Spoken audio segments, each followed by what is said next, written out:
Today, I'm going to do something a little bit different. I just wrapped up my annual cohort of Package Your Process Accelerator and got a really great question about why I don't teach standing out and why I don't focus as much on differentiating yourself. And I really love the discussion we had about it. So I've taken my answer and turned it into today's episode. If you've been waiting to find the perfect niche, the perfect differentiator, or the perfect way to stand out before you start talking about your work, this episode is for you. Welcome to the Establish Yourself podcast, the show that helps coaches and consultants get clear on how to talk about what you do, simplify your offers, and have more fun in your business and beyond. I'm Annie Franceschi, brand strategist, author, former Disney storyteller, and forever Muppet fan. I'm here to help you clarify your message, package your expertise, and streamline your systems to grow a business you actually enjoy.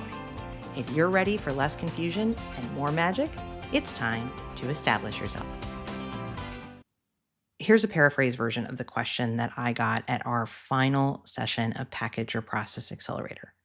One of our attendees said, "One thing that I found really interesting about this program is that it didn't focus all on making yourself stand out from your competitors and differentiating yourself within the market." And that's been interesting because I've been hearing from others how everybody's focused on finding their niche and differentiating yourselves. And I'm curious if you could explain a little bit about why you don't focus more on differentiation and how you think about that whole concept.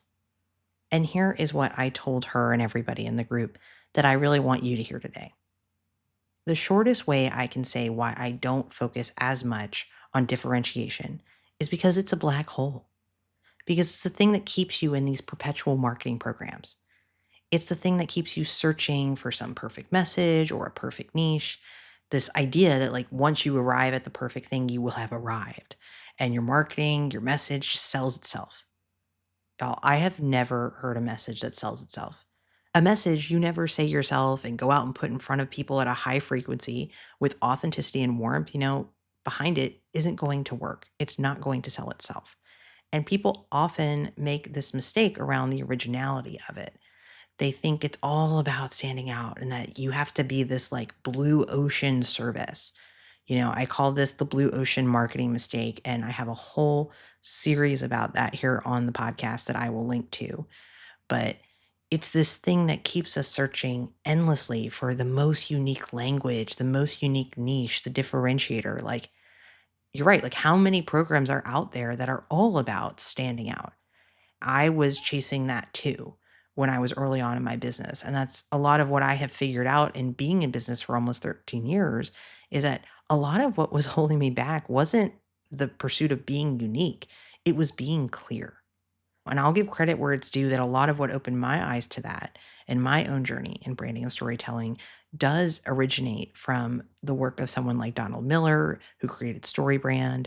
I do not love Donald Miller from a political standpoint. I think he really got something right in that StoryBrand methodology about how people's endless pursuit of creativity in their messaging costs them clarity, and in costing them clarity, costs them clients.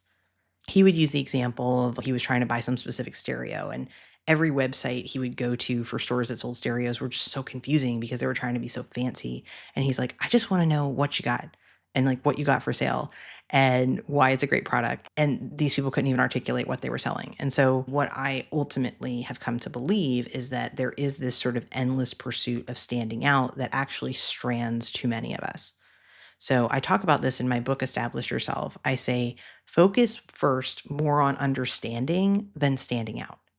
To me, that is the price of admission. That is the foundation. Here in 2026, when you are a coach or a consultant, yes, competitors matter, but like, let's get real. Like, we have a gazillion competitors. You and I have a gazillion competitors. We have hundreds, if not thousands of people who do similar things to what we do.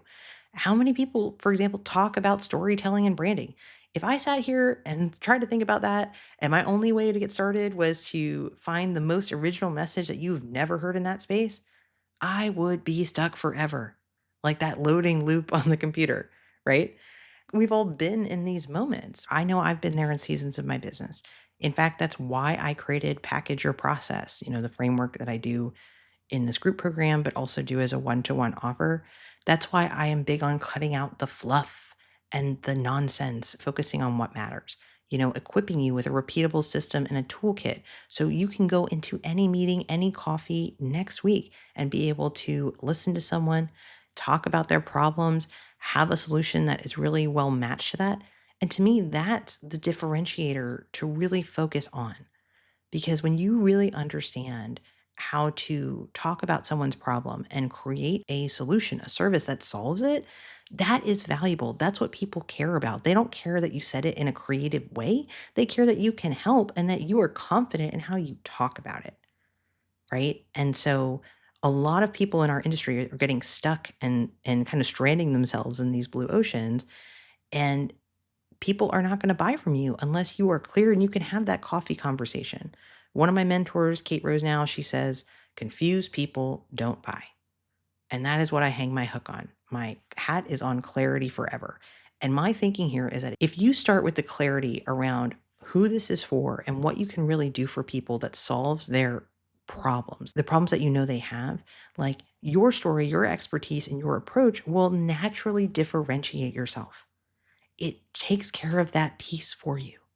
When you think as a consumer or when you've made decisions within an organization, did you make a decision to hire someone based on how original their solution sounded?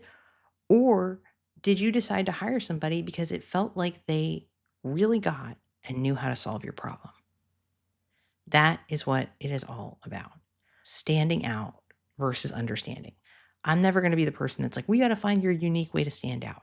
That is the byproduct to me. When you get really clear on what you do, who it's for, what problem it really solves, and you really attune that, people are drawn in. Your expertise does not have to sound wildly original in order to be valuable. It has to be clear enough that the right person can see themselves in it and say, this is exactly what I need. Your process as a one-to-one offer to help you stop circling the drain of perfect messaging and start walking into conversations with a clear, repeatable way to explain the problem you solve. If you want help packaging your expertise into a clear service that people can understand and say yes to, you can book a free consultation with me at greateststorycreative.com/consult. As we are wrapping up today, I do want to encourage you on this journey and give you some permission.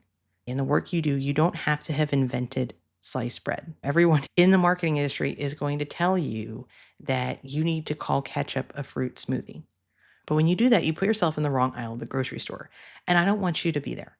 I want you to be the best dang ketchup on the shelf and that people buy you, and they're not going to do that if you're not putting it in context for them. If you are the most creative fruit smoothie, nobody's buying you. In the chilled section, nobody wants a tomato smoothie, in my humble opinion. Is that gazpacho or Bloody Mary? I don't know. You know, I don't know. But thank you. Thank you for coming to my TED Talk. Hey, do you like surprises? The credits are about to roll, but just like a Marvel movie, stick around to the end for something I put in just for you. Thanks for listening to the Establish Yourself podcast. I'm Annie Franceschi, and if you're enjoying the show, it would mean so much to me if you follow it, leave a quick rating, or share it with a friend. And for free branding resources and more ways to work together, head to greateststorycreative.com/podcast.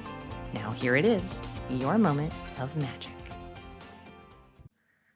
Okay, here's a review that you weren't expecting, but I had heard on the streets that there was a cookie dough brownie ice cream sandwich located at Disney's Animal Kingdom.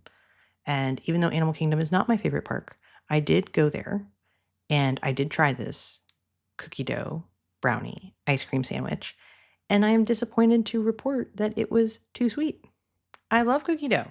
I think the mistake here is that it tasted too much like powdered sugar and was not like grainy like cookie dough is, and it was just too rich. The thing is massive too. I feel like it should be like, I don't know, like a fourth the size, or I should have split it with like 4 or 5 other people. That probably would have been perfect. But it's tasty, but it's, I am a cookie dough aficionado, which you probably know if you've listened to the show. But just to say, like, if you were headed down to the parks, like, it's not worth the trip to Animal Kingdom unless you're an Animal Kingdom stan. And if you are, more power to you.